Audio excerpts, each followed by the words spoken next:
മഹല്ലുകളിൽ 2 തരം മഹല്ലുകൾ ഉണ്ട്. ഒന്ന് 100% നമ്മുടെ ആശയവും നമ്മുടെ പദ്ധതികളും എല്ലാം പറയാൻ പറ്റിയ മഹല്ലത്തുകൾ ഉണ്ട്. അവിടെ അങ്ങനെ പറയാം. ചില മഹല്ലത്ത് അങ്ങനെ പറയാൻ പറ്റാത്ത തരങ്ങളുണ്ട്. എന്നാൽ അവിടെയും കുറച്ച് ആളുകൾ നമ്മുടെ കൂടെ ഉണ്ടാകുമല്ലോ. നിങ്ങൾ സുബഹി നിസ്കരിച്ച ഉടനെ ഒരു മുഅല്ലിമാണെങ്കിൽ പോലും നിങ്ങൾ മദ്രസയിൽ പഠിപ്പിക്കുന്ന സമയം മാത്രം എടുക്കുന്നതിന് പകരം സുബഹി നിസ്കരിച്ച ഉടനെ ഒരു ക്ലാസ് സംഘടിപ്പിക്കുക. ഈ ക്ലാസ്സിലേക്ക് ആളുകളെ ക്ഷണിക്കുക. 2, 3, 4, 5 ഇങ്ങനെ ആള് കൂടി വരുമ്പോൾ ആദ്യമായി നിങ്ങൾ മർക്കസിന്റെ വിഷയം പറയേണ്ടതില്ല, അല്ലെങ്കിൽ SYSന്റെ വിഷയം പറയേണ്ടതില്ല, SSFന്റെ കാര്യം പറയേണ്ടതില്ല. ഇതൊന്നും പറയാതെ വളരെ ഹിക്മത്തോടുകൂടി നിങ്ങൾ ദർസ് നടത്തുക, ക്ലാസ് എടുത്തു കൊടുക്കുക. അങ്ങനെ ക്ലാസ് എടുത്തു കൊടുക്കുമ്പോ ഇതൊരു ഇഖ്ലാസുള്ള ക്ലാസ്സാണ്. ഞങ്ങളോട് ഇദ്ദേഹം ഒരു കാശും ചോദിക്കുന്നില്ല, ഞങ്ങൾ കൊടുക്കുന്ന ശമ്പളത്തിൽപ്പെട്ടതല്ല ഈ ക്ലാസ്, ഇദ്ദേഹം ആത്മാർത്ഥമായി എടുക്കുകയാണ് എന്ന് അവർക്ക് ബോധ്യപ്പെടുമ്പോൾ ആളുകൾ കൂടി വരികയും വന്നവർ തന്നെ നമ്മുടെ പദ്ധതിയും നമ്മുടെ സംസ്കാരവും ശരിയാണെന്ന് സ്വയം അംഗീകരിക്കുകയും ചെയ്യുന്ന ഒരവസ്ഥയിലേക്ക് വരും. ഞാൻ നിങ്ങളോട് ചോദിക്കുന്നു, എന്നോട് മറുപടി പറയേണ്ടതില്ല. നിങ്ങൾ ചിന്തിക്കൂ, ഈ ഇരിക്കുന്ന നിങ്ങളിൽ നിന്ന് എത്ര പേർ നിങ്ങൾ ജോലി ചെയ്യുന്ന സ്ഥലത്ത് ക്ലാസ് എടുക്കുന്നവർ ഉണ്ട്? 4 ആളെ കിട്ടിയാൽ 4 ആളെ കൊണ്ടെടുക്കണോ? ദർസിൽ മുത്താലിമ്യങ്ങളെ കിട്ടുവലർത്താതെ ദർസിൽ മുത്താലിമ്യങ്ങൾ എന്ന് പറഞ്ഞിട്ടൊരു കൂട്ടരെ പറക്കണ്ട. ഓരാത്ത മുത്താലിമ്യങ്ങളെ കൊണ്ടുവന്ന് അവർക്ക് ദർസ് കൊടുക്കുക. ഇപ്പൊ മർക്കസിൽ എല്ലാ ശനിയാഴ്ചയും വയസ്സന്മാര് ക്ലാസ്സിൽ വരുന്നുണ്ട്. കഴിഞ്ഞ കൊല്ലം ഒരു ഉംറ പ്രഖ്യാപിച്ചു. ഒരു കൊല്ലം മുഴുവനും ക്ലാസ്സിൽ വരുന്നവർക്ക് നറുക്കിട്ടിട്ട് ഒരാളെ ഉംറക്ക് കൊണ്ടുപോകുമെന്ന് പറഞ്ഞു. സുബ്ഹാനല്ലാഹ്.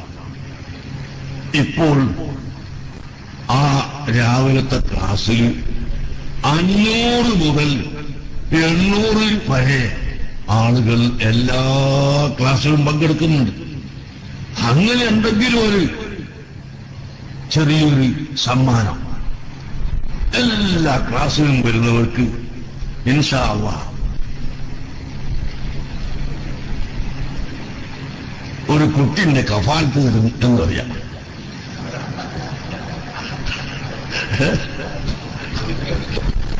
എല്ലാ ക്ലാസ്സിലും വരുന്നവർക്ക് ഒരു കുട്ടിന്റെ ഒരു കഫാലത്ത് നിങ്ങൾക്ക് കിട്ടും.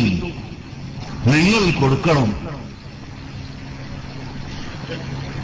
എന്ന് പറഞ്ഞാൽ അങ്ങനെയല്ല, അവരോട് പൈസ കൊണ്ട് വാങ്ങാലോ.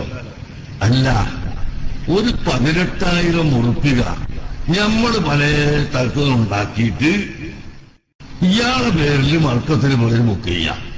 മർക്കത്തിന് ഒരു കുട്ടീന്റെ കഫാലത്തുമായി ഇയാളുടെ വകയായിട്ടാണ് തരുന്നതെന്ന് ഇയാൾക്ക് ബോധ്യപ്പെടുകയും ചെയ്ത് ഇയാൾ എല്ലാ ക്ലാസ്സിലും വരികയും ചെയ്യും. അടുത്ത കൊല്ലം അയാൾ പറയും, ഉസ്താദായാലും ബുദ്ധിമുട്ടുണ്ട്, ഞാൻ തന്നെ കൊടുത്തോളാം എന്ന് പറഞ്ഞിട്ട് അയാളെ കഫാലത്ത് അയാൾ തുടരും. മറ്റൊന്ന് ഞാൻ ചോദിക്കുന്നു, അതൊന്നുമില്ലാണ്ട് ഒരു കുട്ടിന്റെ കഫാലത്ത് ഒരു കൊല്ലത്തേക്ക് എടുക്കാൻ കഴിയാത്ത സക്കാഫി ആരാളുള്ളത്? അലവി സക്കാഫിനെ പോലത്തെ 2, 3, 4 എടുക്കാം. അത് നിങ്ങൾ ഖിയാസാക്കണ്ട. അതുപോലെ 10 പിരിയത്തിന് എടുക്കാം. അങ്ങനെ വാതിന് പോകുന്നവർക്ക്, വാദപ്രതിവാദത്തിന് പോകുന്നവർക്കൊക്കെ 2, 3 ഒക്കെ എടുക്കാം. അതൊന്നും നിങ്ങൾ നിൽക്കണ്ട. ഒരു കുട്ടിക്ക് 18,000 ഉറുപ്പിക ഒരു കൊല്ലത്തിൽ എന്റെ വക ഒരു കഫാലത്ത് എടുപ്പിക്കണം, ഞാൻ എടുക്കണം അല്ലെങ്കിൽ മറ്റൊരാളെ കൊണ്ട് എടുപ്പിക്കണം എന്ന് ഒരു സഖാഫി കരുതുകയാണെങ്കിൽ മലപ്പുറം ജില്ലയിൽ നിന്ന് നമുക്ക് എത്ര കഫാലത്ത് ഒരു കൊല്ലം? ഈ കഫാലത്തൊന്നും കിട്ടാണ്ട് ഇവിടെ സ്ഥാപനം നടത്താൻ പറ്റൂല എന്നുള്ളത് കൊളത്തൂരൊക്കെ ശരിക്കും അറിയാലോ അല്ലേ? എല്ലാ സ്ഥലത്തും അറിയാം, പരപ്പനങ്ങാടി അറിയാം, എല്ലാ സ്ഥലത്തും സ്ഥാപനങ്ങളുണ്ട്. അപ്പൊ ഈ സ്ഥാപനങ്ങൾക്ക് ജനങ്ങളുടെ സഹായം കിട്ടാതെ പറ്റുകയില്ലെന്ന് എല്ലാവർക്കും അറിയാം.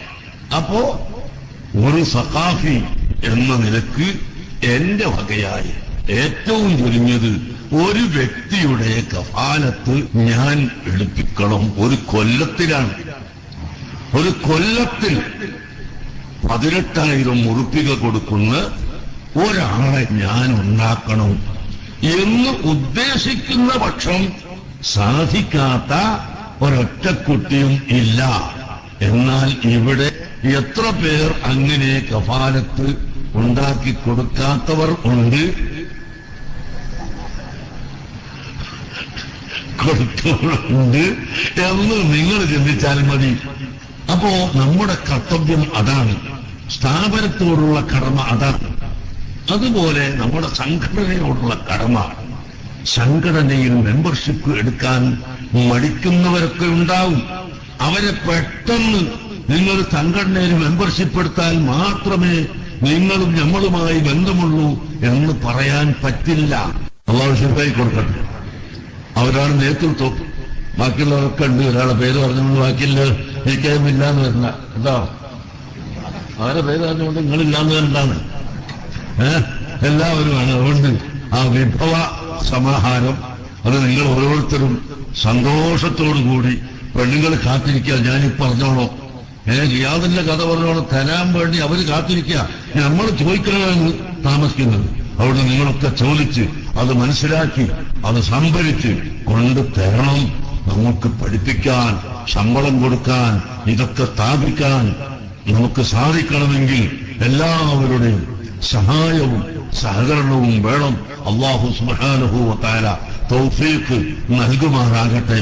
മർക്കസിനെ സംബന്ധിച്ചുള്ള കാര്യം നമുക്ക് പിന്നീട് പറയാം.